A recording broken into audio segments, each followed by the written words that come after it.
Bienvenue sur Ocrine Prod, j'espère que vous allez bien et que vous êtes prêts à en découdre.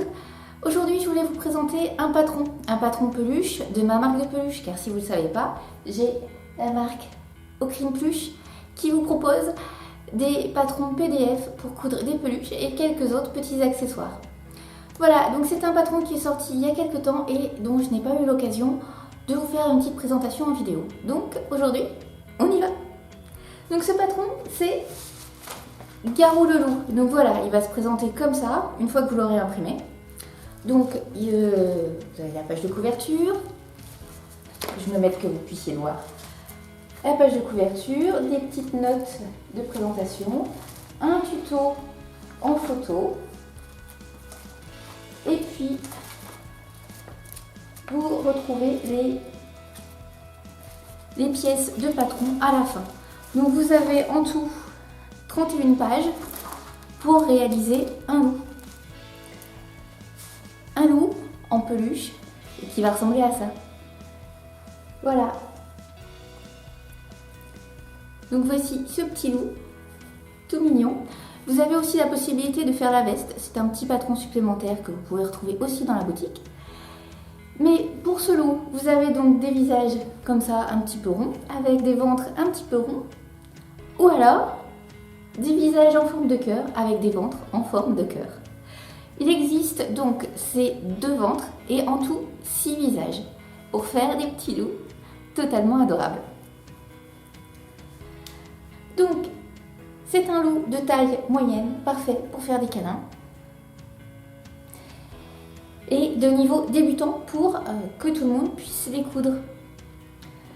Toutes les étapes ont été testées et vérifiées afin qu'elles soient vraiment simples et réalisables pour l'ensemble des couturiers.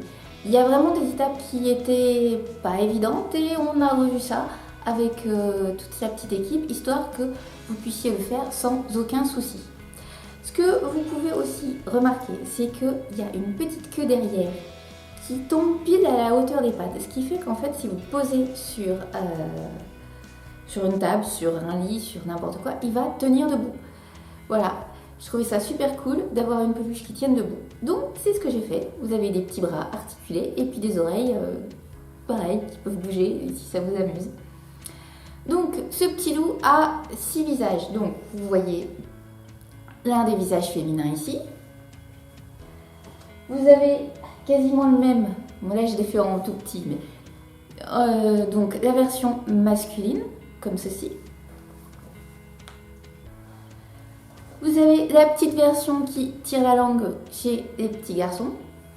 Alors bien sûr, hein, vous pouvez inverser la forme du visage avec le motif. Vous dispatchez comme vous voulez.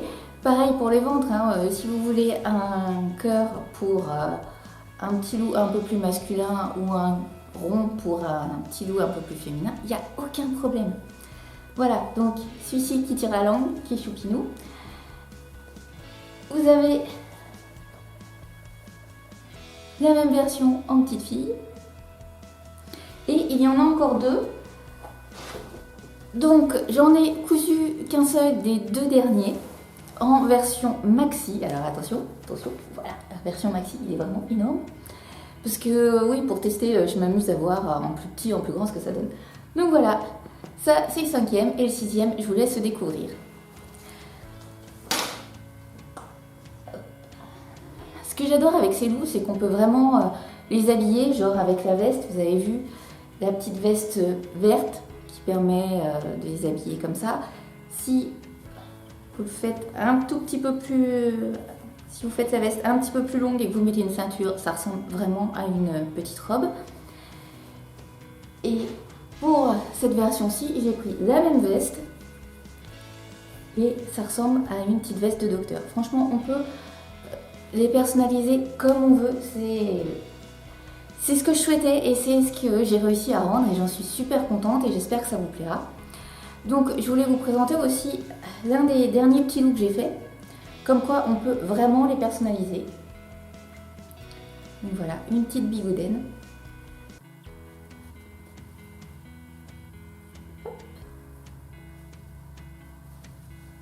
Je sais pas si on voit bien, parce qu'en fait d'ici, moi je vois rien du tout. Voilà. Donc voilà, des petits loups, une trentaine de pages pour le réaliser. Le temps de couture, je dirais, c'est un bon après-midi. Si, comme moi, vous prenez vraiment votre temps, je dirais 2. Mais c'est super rapide à faire. Vous avez plusieurs testeuses qui l'ont fait et donc vous pouvez retrouver leur version sur internet. Il y a aussi plusieurs addicts qui s'y sont mises, donc vous pouvez aussi voir les leurs et vous verrez que franchement il n'y a aucun souci, ils se réalisent sans problème. Et comme pour Minuit, la chauve-souris, vous savez Minuit là. Donc voilà, vous avez le visage qui se dessine comme ça au feutre. Alors c'est vraiment la version la plus simple. Si vous voulez, vous pouvez le faire avec du flex, mais vraiment comme ça, il y a juste à décalquer, c'est du coloriage. Ne vous dites pas oui je dois y dessiner, c'est super dur et tout. Non, non, non, non, c'est du coloriage. Vous avez juste le visage, enfin l'un des 6 motifs ou si vous voulez vous le personnalisez. Mais l'un des 6 motifs à décalquer par exemple sur une fenêtre ou sur une table lumineuse, vous remplissez avec les couleurs que vous voulez, vous mettez un petit coup de fer et hop, après vous avez juste le contour à faire pour fixer le visage. Ne vous embêtez pas avec des appliqués qui seraient difficiles. Si vous voulez vraiment réussir du premier coup, utilisez des feutres. Moi je vous conseille les Posca parce que je trouve que c'est ce qu'il y a de mieux, c'est ce qui tient, ça tient à la lessive, ça tient si on met de l'eau dessus, enfin franchement ça bouge pas. C'est de la peinture à l'eau, franchement c'est ce que je trouve le plus propre, le plus naturel, le plus résistant. Voilà, après vraiment à vous de choisir, mais c'est mon préféré, c'est pour ça que c'est ce que je vous propose, de faire quelque chose de simple. Vous avez juste à décalquer et à colorier. Donc les petits loups, donc soit en teinte unie, soit vous pouvez carrément mettre des tissus à motifs. Voilà, pour celui-ci je me suis amusée à lui faire une sorte de pantalon et de lui donner un style punk. Voilà, mais à vous de choisir, il y a vraiment moyen de faire quelque chose de tout doux, tout mignon. Celui-là je comprends que ça peut un petit peu surprendre pour les petits, mais c'était pour m'amuser, pour vraiment voir ce que ça donne. Et vous avez vraiment des looks tout mignons, très variés, avec, donc comme je vous ai dit, la petite queue, avec la petite pointe de queue si vous voulez ou pas, histoire de mettre une touche de couleur au bout. Et voilà, que dire, c'est des petits loups adorables, prêts à être câlinés. Donc si vous ne savez pas quoi coudre pour Noël, que vous voulez une peluche, allez-y, ils sont dans la boutique, ils vous attendent et ils sont prêts à faire des câlins. Voilà, j'espère que cette vidéo vous a plu, que vous adorez mes loups, tout autant que moi. Et puis, je vous dis à très vite. Et vous connaissez le refrain. Si vous avez aimé, n'hésitez pas à mettre un pouce bleu, à partager avec vos amis si vous pensez que ça peut leur plaire, à aller voir mon Tipeee si vous voulez me soutenir dans toutes mes créations et surtout pour m'encourager à faire des vidéos. Et puis, je vous dis à très vite. Allez, à bientôt.